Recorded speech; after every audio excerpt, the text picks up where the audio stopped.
오늘 본문 말씀인 역대상 14장의 말씀은 사무엘하 5장의 말씀에 대한 이 내용도 담고 있습니다. 이렇게 병행해서 같은 내용을 담고 있습니다. 이 내용을 보면 다윗은 하나님께서 자신에게 복을 주셔서 이 왕으로 세워 주시고 또 늘 동행하고 계심을 믿었습니다. 하나님께서는 다윗에게 성전 건축을 위한 헌물을 준비시켜 주셨고 또 다윗에게 많은 자손도 주셨습니다. 그러한 다윗, 이 삶에서 늘 하나님과 동행하는 가운데에 이 대적과 전쟁에서도 하나님께 지혜를 구하고 또 그 뜻에 믿음으로 순종함으로 말미암아 이 승리하는 형통의 삶을 살게 됩니다.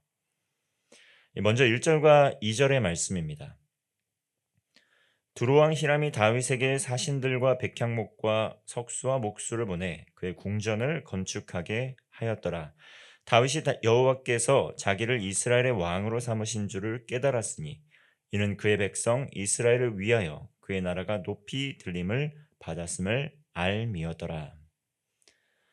다윗은 두로왕 히람이 보낸 이 선물, 이것을 하나님께서 다윗을 왕으로 세워주시고 또 하나님께서 주신 축복으로 이해를 했습니다. 이 하나님께서 다윗을 인정해 주시는 증거로 여겼다는 말씀입니다. 이 자신이 권력을 얻고 왕으로 세움을 받으면 이 다윗이 이 교만해질 수 있는 그러한 가능성도 있었습니다. 이것이 인간의 본성이라면 그렇다는 것이죠. 그러나 다윗은 그렇지 않았습니다. 이 자신이 높임을 받았지만 이 권력을 얻게 되었지만 많은 권한을 갖게 되었지만 이것이 바로 하나님께로부터 온 것이라는 것, 그러한 이 하나님의 주권을 인정하는 삶을 살았다는 것이죠.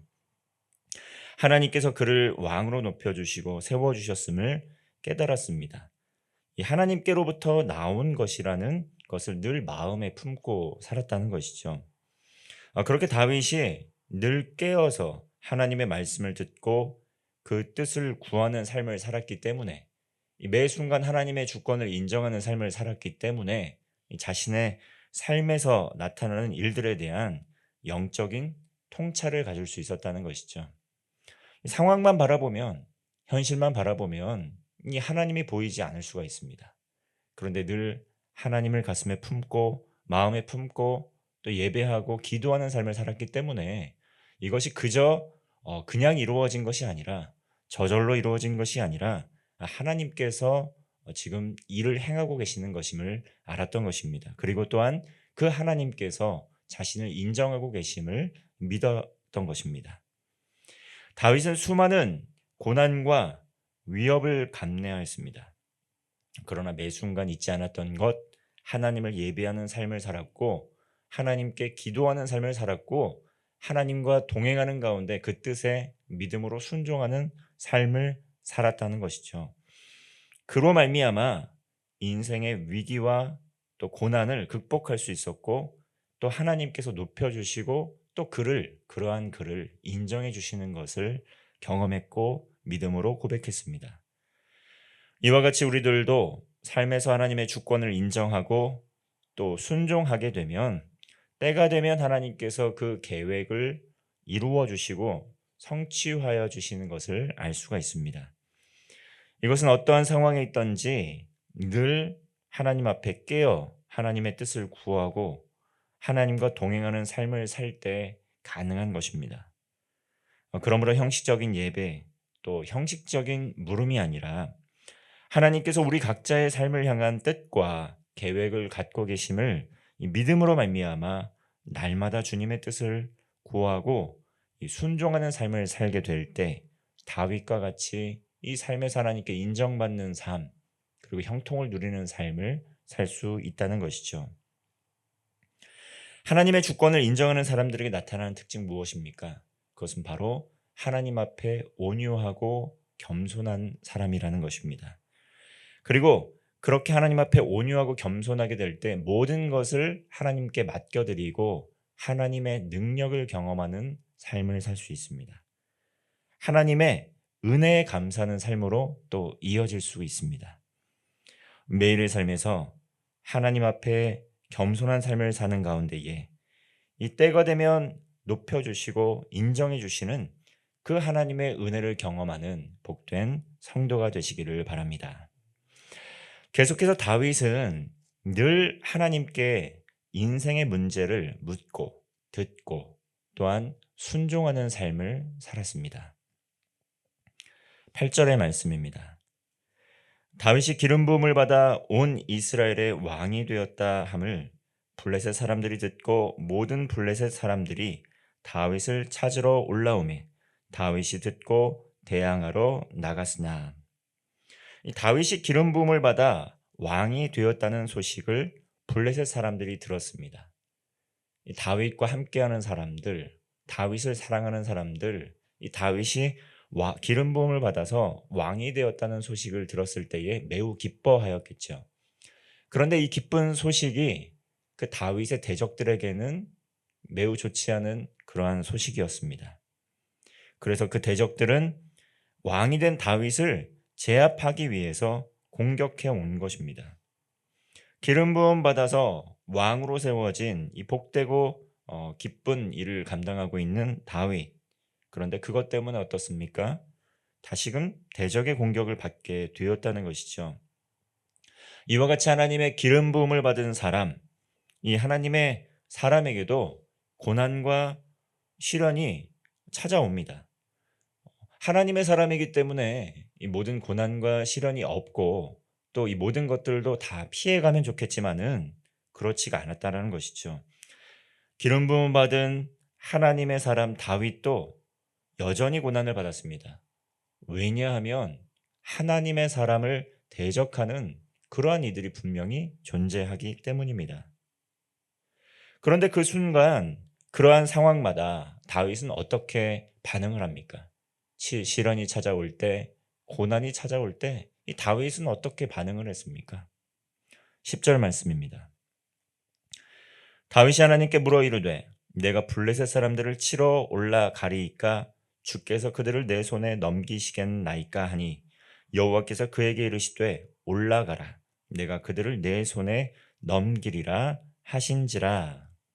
이 말씀을 보면 다윗은 고난이 찾아왔을 때, 문제가 찾아왔을 때, 시련이 찾아왔을 때 바로 하나님께 묻고 하나님께 뜻을 구하는 것을 볼 수가 있습니다. 그리고 그 말씀에 또한 순종하는 삶을 살았다는 것이죠. 이 다윗은 일회적인 사건만으로 이렇게 묻고 또 순종한 것이 아니라 계속해서 하나님의 뜻을 구합니다. 여러분, 기름 부음을 받았다라는 것이 어떠한 의미입니까?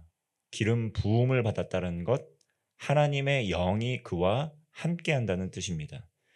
하나님의 영이 그와 함께한다는 것의 뜻은 또한 무엇입니까?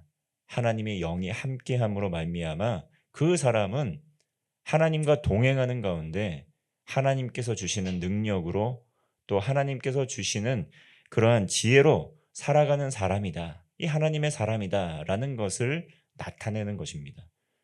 다윗은 기름 부음 받은 자로서 기름 부음 받은 사람답게 늘 깨어서 하나님의 주권을 인정하며 하나님의 뜻을 구하고 믿음으로 순종하는 삶을 살았습니다. 인생의 위기가 닥쳐오게 되면 우린 정신을 잃어버릴 때가 참 많습니다. 혼란스러울 때가 너무 많죠. 그렇기 때문에 기름 부음을 받았지만 하나님의 영으로 함께하고 있지만 우리의 생각으로 우리의 지혜로 이렇게 판단하고 행동할 때가 참 많지 않습니까? 그러므로 우리는 먼저 하나님 앞에 그 뜻을 구하고 또 믿음으로 순종하는 삶을 살아가야 한다는 것이죠. 다윗은 계속해서 이러한 삶을 사는 것을 보여줍니다. 14절 말씀입니다. 다윗이 또 하나님께 묻자온데 하나님이 이르시되 마주 올라가지 말고 그들 뒤로 돌아 뽕나무 숲을 맞은편으로 그들을 기습하되. 이렇게 계속해서 묻자 하나님께서는 구체적인 방법들을 지혜를 주신다는 것이죠. 그리고 능력을 베풀어 주십니다. 그리고 15절 말씀을 보면 뽕나무 꼭대기에서 걸음 걷는 소리가 들리거든 곧 나가서 싸우라. 너보다 하나님이 앞서 나아가서 블레셋 사람들의 군대를 치리라 하신지라. 이렇게 하나님께서는 다윗에게 전쟁에서 어떻게 싸워야 하는지 세부적인 지침을 주실 뿐만 아니라 중요한 것은 무엇입니까? 하나님께서 먼저 앞서 나아가셔서 블레셋 사람들을 쳐 주셨다는 것입니다. 물리쳐 주셨다는 것이죠. 그러므로 다윗이 전쟁에서 다윗의 능력으로 전쟁에서 승리한 것이 아니라 하나님의 지혜로 하나님의 능력으로 승리했다는 것을 늘 기억해야 된다는 것입니다. 다윗은 하나님의 말씀에 그대로 순종하였고 하나님께서 기름 부음 받은 자 다윗과 함께 하심으로 말미암아 먼저 앞서 나아가시면서 그 일을 행하시고 이기게 하여 주셨다는 것이죠. 이와 같이 불확실한 인생을 살아가는 가운데에 고난을 당하고 시련을 당할 때에 우리는 누구를 의지하고 누구에게 묻고 따르고 있습니까? 하나님께, 하나님의 말씀 앞으로 나아가야 한다는 것이죠. 그리고 하나님께 물어야 합니다. 하나님 앞에 기도하고 말씀을 읽고 묵상하는 가운데 하나님의 뜻을 깨닫고 그 뜻에 순종하는 삶을 살아야 한다는 것이죠. 하나님께서 다윗에게 승리를 주신 것처럼 우리 역시 삶을 살아가는 동안 계속해서 믿음으로 순종함으로 말미암아 이 고난과 시련이 닥쳐올 때에도 승리할 수 있다는 것이죠. 우리의 힘으로 우리의 능력으로 하는 것이 아니라 하나님께서 먼저 앞서 나아가 주셔서 이 문제들을 해결해 주시고 이 전쟁에서 승리토록 하여 주신다는 것입니다. 하나님께서는 영광 중에 그 하나님을 의지하고 하나님의 뜻을 구하는 사람들에게 나아가야 할 삶의 방향과 길을 가르쳐 주십니다. 사랑하는 하나님의 백성들을 고아와 같이 내버려 두지 않으시고 그들의 삶에서 승리할 수 있도록 이끌어 주십니다. 이러한 능력의 하나님을 우리의 삶에서 경험하게 될 때 하나님께서 높임을 받으시고 영광을 받아 주십니다. 세상 사람들이 하나님을 의지하고 이 하나님을 사랑하는 하나님의 사람들이 어떠한 고난과 역경 속에서도 이 믿음으로 승리하는 것을 보게 될 때 이 살아계신 하나님을 인정하게 되고 이 세상 사람들도 하나님께 영광을 돌리게 됩니다. 이 사랑하는 성도 여러분, 인생의 이 고난과 이 고통과 시련의 시기를 지나고 있다면 하나님 앞으로 나아가 다시금 하나님의 뜻을 구하는 삶을 살아가시기를 바랍니다. 말씀 묵상을 통해서 또한 성경 읽기를 통해서 또 간절한 마음으로 하나님의 뜻을 구하며 기도하다 보면 하나님께서 우리를 향해 갖고 계신 계획을 알려주시고 깨닫게 해주시는 순간이 있다는 것이죠. 믿음으로 순종하게 될 때 하나님께서 먼저 앞서가시면서 일을 행하여 주시고 승리토록 하여 주실 것입니다. 매일의 삶에서 하나님을 예배하고 하나님의 말씀을 통해 그 뜻을 깨달아 믿음으로 순종하며 하나님께서 주시는 복을 누리는 복된 성도가 되시기를 주님의 이름으로 축원합니다. 기도하겠습니다. 사랑과 은혜가 충만하신 하나님 아버지, 하나님 앞에 겸손함으로 말미암아 때가 되면 높여주시는 그 하나님의 은혜를 경험하는 우리 모두 되게 하여 주시옵소서. 다윗과 같이 인생의 어떠한 고난과 시련 중에도 먼저 하나님께 묻고 구하고 찾고 두드리는 가운데 하나님의 응답을 받는 그러한 복된 성도의 삶 살게 하여 주시옵소서. 여러 가지 문제들이 삶에서 참으로 많이 산적해 있지만 늘 하나님과 동행하는 가운데에 하나님께서 주시는 형통함의 복을 누리는 성도가 되게 하여 주시옵소서. 우리의 나라와 민족, 교회와 가정, 일터와 모든 삶의 현장 가운데 주님과 동행하는 삶을 살기를 원합니다. 생사화복의 주권자 되시는 하나님께서 우리의 건강도, 우리의 가정도, 우리의 가족도, 우리의 일터도 모든 것에 대한 주권을 갖고 온전한 계획을 가지고 이끌어가고 계심을 믿습니다. 하나님과 늘 동행하며 하나님께 묻고 구하고 예배하고 기도하는 가운데에 하나님께서 주시는 그 복을 형통함을 누리는 복된 성도의 삶 되게 하여 주시옵소서.